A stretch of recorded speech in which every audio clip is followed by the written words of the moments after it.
Breaking news. বাংলাদেশের cricketer Tamim Iqbal খান বিকেএসপিতে খেলতে এসে হঠাৎ বুকে ব্যথা অনুভব হয়। বুকে অনুভব নিয়ে তিনি দ্রুত কেপিজি হাসপাতাল কেপিজি হাসপাতালের ডাক্তারগণ বলে তার হার্ট অ্যাটাক হয়েছে। হার্ট অ্যাটাক হওয়ার কারণে ডাক্তারগণ তার দ্রুত চিকিৎসার ব্যবস্থা করেন।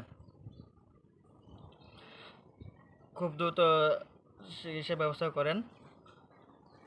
সে ল্যাব সাপোর্টে আছে বর্তমানে। তার বুকে বাম পাশে ব্লক ধরা পড়ে, ব্লকে রিং পরানো হয়েছে। সে মোটামুটি এখন একটু সুস্থতার দিকে আছে। ডাক্তাররা যা বললেন, তার সুস্থ হতে অনেকদিন সময় লাগবে। সবাই তার জন্য দোয়া করবেন। দেশের একমাত্র ব্যাটসম্যান ছিলেন তিনি। ওপেনার বিশ্বসেরানন্দিত ব্যাটসম্যানদের মধ্যে একজন ছিলেন তামিম ইকবাল খান। হঠাৎ করে তিনি বিকেএসপিতে খেলতে এসে হার্ট অ্যাটাকে হন। খেলতে এসে তার বুকে ব্যথা অনুভব হওয়ার কারণে দ্রুত এয়ার অ্যাম্বুলেন্স দিয়ে ঢাকা নেওয়ার কথা ছিল, কিন্তু তার অবস্থা খারাপ হওয়ার কারণে তাকে এয়ার অ্যাম্বুলেন্স দিয়ে ঢাকায় আর নেওয়া সম্ভব হয়নি। কেপিজি হাসপাতালে তিনি এখন বর্তমানে চিকিৎসাধীন আছেন।